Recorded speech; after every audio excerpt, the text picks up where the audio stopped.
baik, sehat, dan luar biasa. Yes, yes, yes. Coba kalian berikan senyum yang paling manis. Kalau tidak bisa senyum, coba perhatikan teman samping kiri kanan, berikan senyuman yang paling manis, ya. Oke, baik. Terima kasih. Kita lanjut dengan doa, dan doa dipimpin oleh salah satu anak. Doa. Oke, Raffi silakan.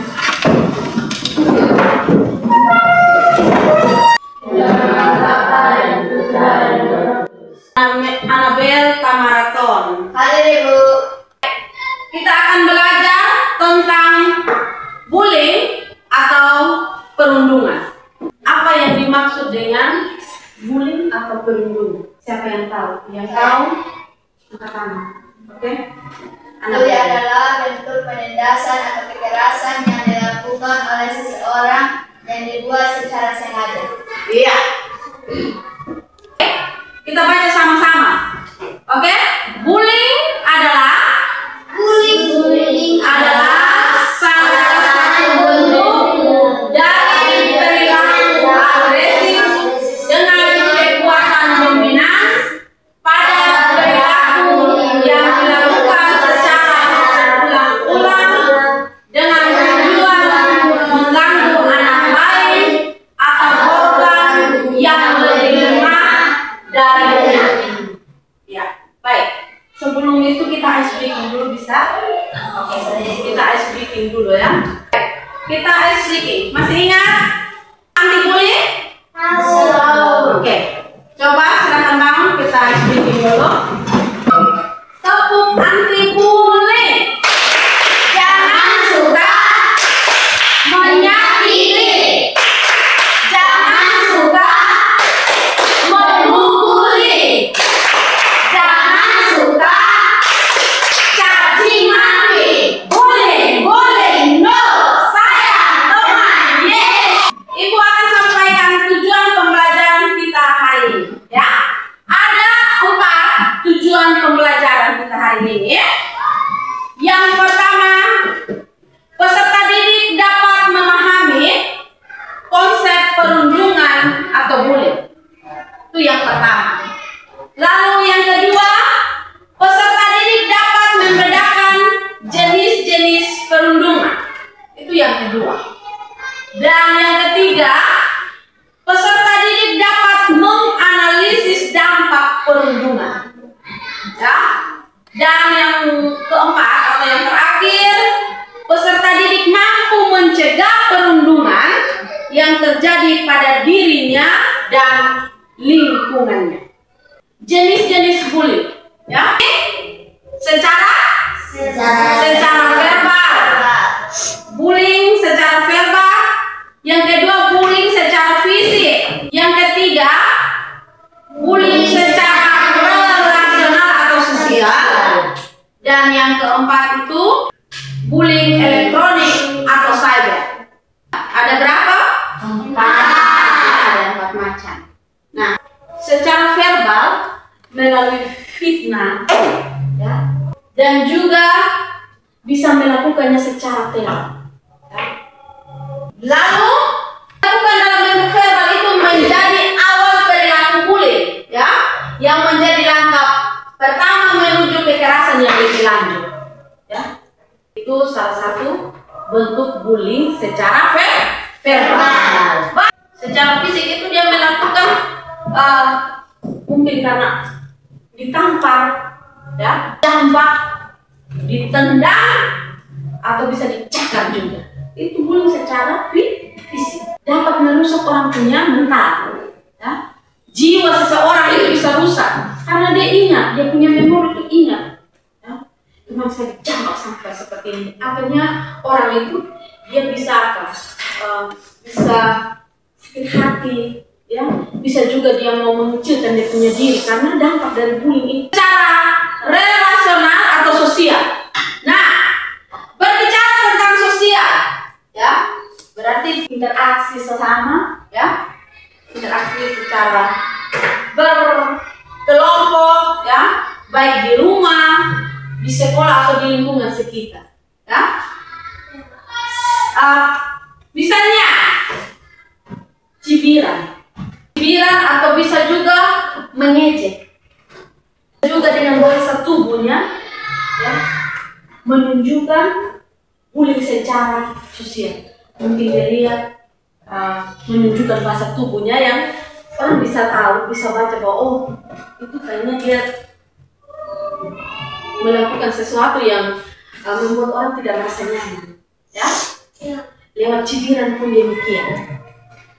Lalu yang terakhir, bullying secara elektronik atau cyber. Ini punya Facebook? Punya toh? Ibu sudah lihat ada beberapa anak yang sudah punya Facebook, WhatsApp, apalagi IG, TikTok, ya. Itu menyebarkan lewat media sosial, ya. Bullying. Mungkin dia menyebarkan berita-berita hoax, ya, tidak benar, berita bohong, ya, kepada orang lain lewat media sosial. Sebab-sebab munculnya perilaku bullying. Sebab-sebab munculnya perilaku bullying. Yang pertama, bullying terjadi karena tradisi turun-temurun dari senior. Lalu yang berikut, keinginan untuk balas dendam. Itu karena bullying terjadi tradisi turun-temurun. Jadi punya keinginan untuk balas dendam, ya, mendapat perlakuan yang sama. Lalu perasaan ingin menunjukkan kekuasaan dan kekuatan atau superior supaya dia orang tahu bahwa dia di situ punya kekuasaan. Oh itu hebat, dia hebat. Lalu yang berikut, yang keempat, kecewa karena orang lain tidak berperilaku sesuai yang diharapkan. Lalu kelima, dorongan untuk mendapatkan kepuasan. Dan yang keenam, dianggap menghina atau mengganggu kelompok tertentu yang disebut dengan geng. Yang berikut berangkat dari sebab-sebab munculnya perilaku bullying. Kita lanjut lagi, dampak negatif dari bullying. Coba kalian perhatikan, dampaknya apa saja? Dampak negatif. Yang bagian A, bagi orang yang menjadi korban, ganggu fisiknya seperti cedera, terluka, sakit dan sebagainya. Itu main fisik sampai orang terluka. Bisa juga patah tulang, ya. Bisa juga menyebabkan luka robek, ya, menjadi korban. Lalu yang kedua, tertekan fisiknya, psikis, yang bisa menyebabkan takut, cemas, tertekan, ya. Lalu yang ketiga, pergaulan sosial terganggu seperti minder, menyendiri, grogi, pendiam dan tertutup, ya. Lalu yang terakhir, terganggu prestasi belajarnya seperti nilai jelek, tidak konsentrasi belajar, lupa mengerjakan tugas sampai menurunnya ranking atau tidak naik kelas. Ada 5 poin. Terhadap pelaku masalah perilaku, pelaku cenderung memiliki masalah perilaku seperti suka berkelahi atau melanggar aturan. Kesulitan dalam hubungan, pelaku mungkin kesulitan membangun hubungan yang sehat dengan orang lain. Ya. Lalu yang ketiga, masalah kesehatan mental yang tadi Ibu sudah sampaikan itu. Lalu yang keempat, tingkat kekerasan yang meningkat. Pelaku cenderung terlibat dalam tindakan kekerasan dan di kemudian hari. Yang terakhir, kesulitan dalam pekerjaan. Ya, mungkin mengalami kesulitan mendapatkan pekerjaan untuk mempertahankan. Yang bagian C, terhadap saksi, rasa bersalah. Saksi mungkin merasa bersalah karena melakukan untuk menghentikan perundungan. Takut menjadi sasaran berikutnya. Yang ketiga, stres dan kecemasan. Keempat, kesulitan berkonsentrasi. Kelima, perubahan perilaku. Nah, bagaimana mencegah dan melawan bullying? Yang pertama, upaya mencegah. Hindari membawa atau memakai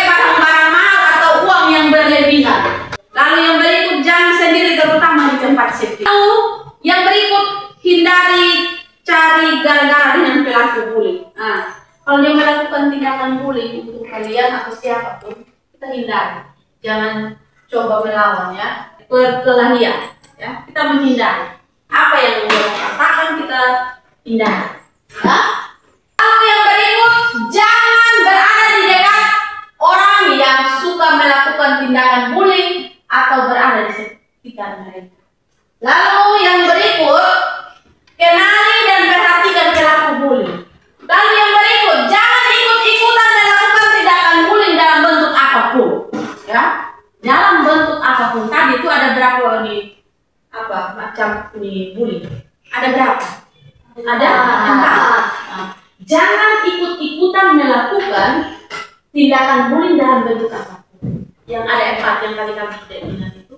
Tindakan bullying secara verbal, apalagi Secara fisik, secara apa lagi? Sosial, dan apa? Secara elektronik.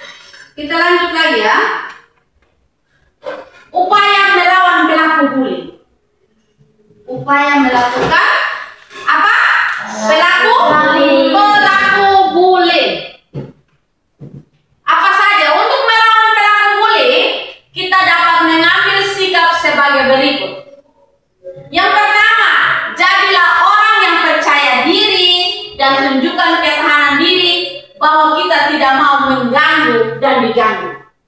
Lalu yang berikut, bersikap tenang saat ada yang mengganggu, jangan biarkan emosi terpancing. Lalu yang berikut, jika melihat ada teman yang menjadi korban, maka tolonglah korban dan laporkan. Jangan biarkan, karena kalau lihat bahwa itu dibully secara habis-habisan, ejek setiap hari begitu sampai dia menangis, kau lihat habis kau jadi penonton, hanya penonton saja. Lalu yang berikut ada bagian keempat, lakukan perlawanan diikuti dengan berteriak, lari atau tindakan apapun sambil mencari pertolongan. Ya. Lalu yang terakhir, kelima, orang-orang yang terlibat dan jenis gangguan yang mereka lakukan, laporkan pada orang tua, guru, atau pihak berwajib. Dan tadi Ibu sudah sampaikan. Contoh perilaku bullying. Ada 3 gambar yang Ibu tampilkan di sini. Yang pertama itu menghina. Yang kedua apa? Mengejek. Dan yang ketiga? Mengancam. Itu bullying secara verbal. Lalu yang berikut, bullying secara fisik. Coba kalian perhatikan. Bullying secara fisik. Apa saja? Jadi jatuh ini karena mendorong sampai jatuh. Lalu yang ini menendang, ya, menendang. Lalu yang berikut menjambakkan. Yang biasa itu perempuan. Itu bullying secara fisik. Lalu yang berikut ada gambar tentang bullying secara elektronik atau cyber. Seperti ini. Bullying secara elektronik atau disebut dengan cyber. Memfitnah, lalu mempermalukan, lalu menyebarkan apa? Rumor. Menyebarkan rumor atau berita-berita hoax, ya. Ya, itu lewat elektronik atau yang disebut dengan cyber. Materinya sampai di sini. Coba, apa itu bullying tadi? Apa itu bullying? Masih ada yang ingat pengertian dari bullying? Masih. Oke, coba dari siapa itu? Anabel ya. Oke. Anabel, bisa simpulkan kok? Bullying itu adalah salah satu bentuk penindasan atau kekerasan yang dilakukan oleh seseorang yang dibuat secara sengaja. Iya. Yang dilakukan secara sengaja. Jadi, bullying itu salah satu bentuk dari perilaku agresif dengan kekuatan dominan pada perilaku yang dilakukan secara berulang-ulang dengan tujuan mengganggu anak lain atau korban yang lebih lemah darinya. Ya, itu pengertian dari bullying. Apa saja jenis-jenis bullying tadi? Ada berapa? Ada 4. Satunya bullying secara verbal. Lalu yang kedua bullying secara fisik. Yang ketiga bullying secara relasional atau sosial. Lalu yang keempat bullying secara elektronik atau cyber. Nah, berikut itu munculnya perilaku bullying. Itu ada berapa tadi? Ada 6 ya. Ada 6. Kita sudah ketahui dampak negatif bullying bagi orang yang menjadi korban. Ada dampak terhadap pelaku, terhadap saksi, ya. Dan bagaimana mencegah dan melawan bullying, ya. Sebelum kita menutup, kita speaking lagi. Bisa kok? Bisa. Kita tepuk semangat dulu. Tepuk semangat. Coba bangun. Tepuk semangat. Jangan Ding. Dung dung dung.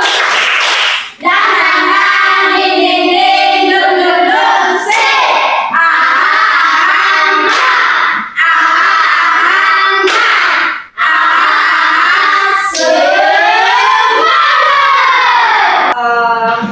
Untuk minggu depan kita lanjut lagi. Jadi materi kita sekian, ya. Dan selanjutnya kita tutup dalam doa dulu.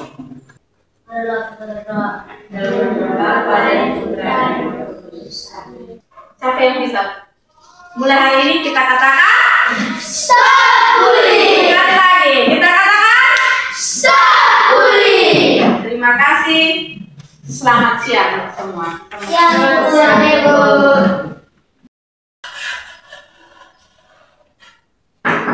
Selamat siang Ibu. Selamat siang Iva. Silakan masuk Iva. Iva, apa kabar? Baik Ibu. Baik. Ya, Ibu. Sehat kok? Sehat Ibu. Luar biasa Iva ya. Iva, Iva tahu tidak Iva kesini? Tahu Ibu. Iya. Iva tahu ya? Tahu Ibu. Oke, baik Iva. Ibu mendapatkan laporan, ya. Ibu mendapatkan laporan dari Bapak Ibu guru, ya, bahwa di dalam kelas atau di luar kelas saat jam istirahat, Iva selalu membentak teman, ya. Iva selalu membentak teman, emosi tinggi sekali, ya Iva ya. Ya Ibu. Iya, Iva. Sebelum Ibu Iva menceritakan, ya, Iva jangan takut, ya.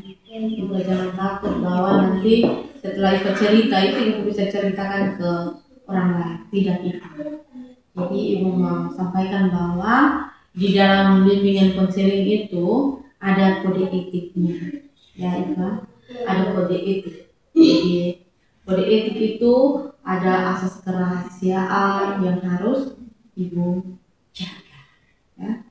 Jadi ada juga kejujuran, ya, menceritakan saja. Kejujuran, ya, yang harus Iva ceritakan. Jadi jangan tutup-tutup ya Iva. Iva ceritakan saja apa masalahnya. Lalu keterbukaan, ya Iva. Keterbukaan itu harus Iva ceritakan apa yang sebenarnya, tapi jangan tutup-tutup ya Iva. Lalu yang berikut itu asas kemandirian. Asas kemandirian itu nanti kita carikan solusi bersama-sama, ya. Supaya ke depannya Iva bisa mampu mengendalikan diri, mengatasi sendiri, ya. Bisa kok Iva? Bisa Ibu. Nah, Iva. Yang pertama Iva harus ceritakan itu kenapa sampai Iva lakukan itu, ya. Lalu yang kedua kita cari solusinya. Kita selesaikan masalahnya, cari solusinya. keluarnya untuk IPA menjadi lebih baik lagi. Dan yang ketiga, IPA harus kedepannya bertindak sendiri untuk memperbaiki diri. Ya. Bisa kok IPA? Bisa, Ibu. Oke, IPA. Silakan ceritakan apa yang sebenarnya terjadi. Tetapi Ibu tidak boleh menceritakan ini kepada siapapun. Iya, IPA, Ibu tidak akan ceritakan kepada siapapun. Jadi, IPA jangan takut. IPA ceritakan apa yang sebenarnya terjadi. IPA jangan takut bahwa sebentar IPA cerita, nanti Ibu bisa ceritakan ke orang lain. Tidak. Ibu tidak ceritakan itu. Tadi Ibu sudah jelaskan bahwa di dalam bimbingan konseling itu ada asas kerahasiaan. Ya, IPA. Jadi Ibu ceritakan saja keterbukaan, ya, kejujuran, ya, Ibu ceritakan saja semua. Ibu tidak akan cerita ke siapa-siapa. Ya, bisa Ibu? Oke, baik. Silakan Ibu. Ibu ceritakan. Masalahnya ini tentang keuangan, Ibu. Keuangan di mana dalam keluarga. Ya, Ibu. Kenapa? Ibu punya bapak itu kerja di mana? Petani, Ibu. Oh, Ibu punya bapak petani. Ya. Mama? Mama sebagai ibu rumah tangga. Mama ibu rumah tangga. Ya. Coba ceritakan keuangan seperti apa yang masalahnya? Biaya, makanan, minuman, dan lain sebagainya, Ibu. Begitu itu. Ya, Ibu. Lalu keuangan itu Ibu punya bapak petani. Iya. Lalu penghasilannya itu dari bapak toh? Iya, Ibu. Penghasilannya dari bapak. Iya. Terus masalah keuangannya untuk dia sekolah IPA atau untuk apa lagi IPA? Bapak kerja petani. Dia sudah menghasilkan uang dan Ibu sudah mengumpulkannya, tetapi Bapak pergi untuk mengambil dan membeli obat terlarang dan meminum dan lain sebagainya. Bapak tukang minum juga, tapi mabuk ya Bapak. Jadi uangnya habis diminum, beli minum mabuk, begitu.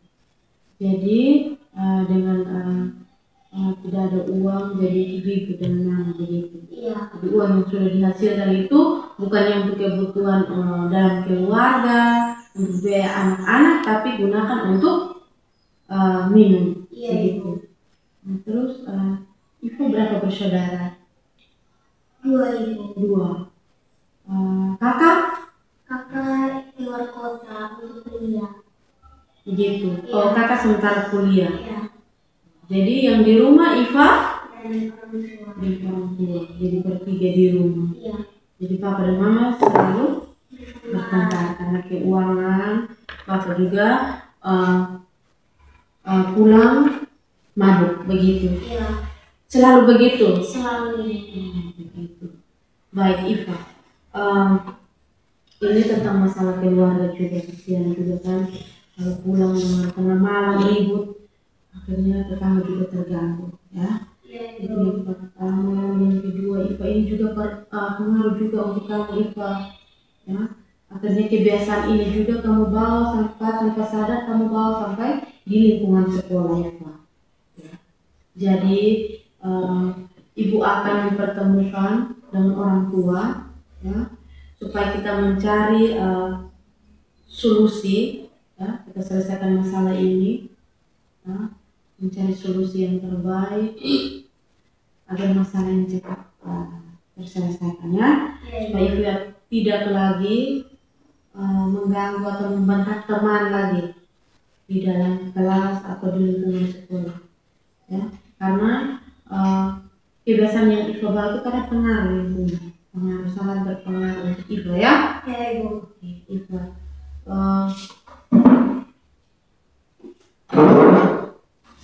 Dan satu lagi Ibu, kalau misalnya masalah orang tua,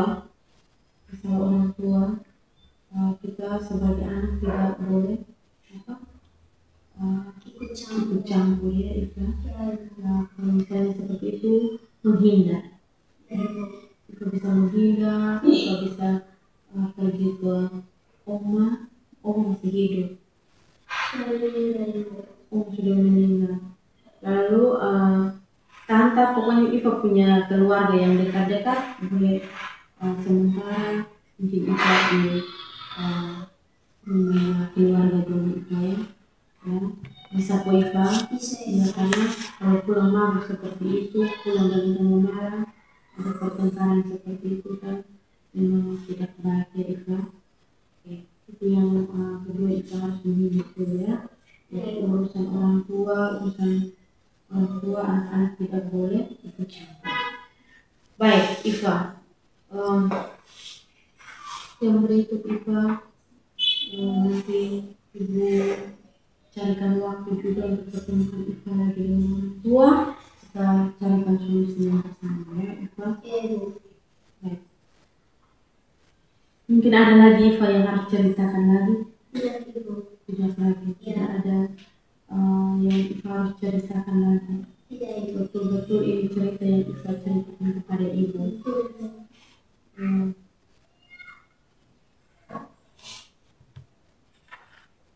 Tidak ada yang Iva tutup-tutupi dari Ibu? Tidak. Ya. Semoga dengan Iva menceritakan ini kepada Ibu, ya, persoalan ini akan cepat selesai Iva. Iva juga jangan lupa untuk mendoakan kedua orang tua, ya, biar persoalan seperti ini ada jalan keluarnya, ya. Iva dukung dengan doa biar Bapak dengan Mama tidak bertengkar terus, ya. Sebagai anak kita hanya bisa untuk mendoakan kedua orang tua kita biar mereka masih sehat, ya Iva. Mereka masih panjang umur, ya, masih bersama-sama dengan kita, ya Iva. Doakan juga untuk kakak yang masih kuliah, ya. Semoga cita-cita kakakmu tercapai, ya Iva. Jadi Iva jangan patah semangat, ya. Iva jangan merasa bahwa Bapak Mama seperti ini jadi sebagai saya sepenjangan, ya. Jadi Iva harus dukung orang tua dengan doa, begitu Iva ya. Oke, mungkin sampai di sini saja dari Iva atau Ibu tanya lagi, ada lagi yang ingin ceritakan? Tidak. Ya, Iva, terima kasih banyak sudah datang bertemu dengan Ibu, menceritakan apa yang Iva merasakan selama ini, ya, yang membuat Iva sampai melakukan hal yang di dalam kelas atau mendapat teman tidak lagi terulang lagi. Ya. Baik Iva, sampai di sini saja terakhir ya. Iva sehat, masih semangat, masih. Terima kasih Iva. Selamat siang.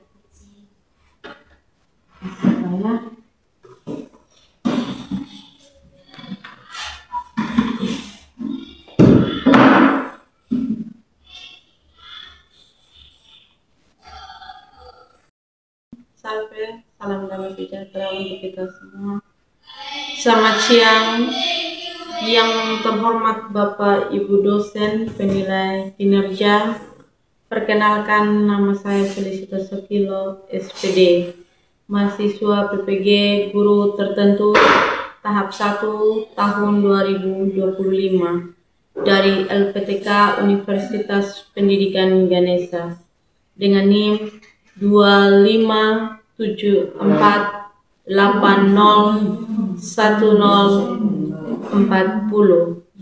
Saya melaksanakan ujian kinerja di SD Katolik Nuhain, Kabupaten Kupang, Nusa Tenggara Timur, dengan mata pelajaran bimbingan konseling, materi penyesuaian diri. Terima kasih dan selamat menyaksikan.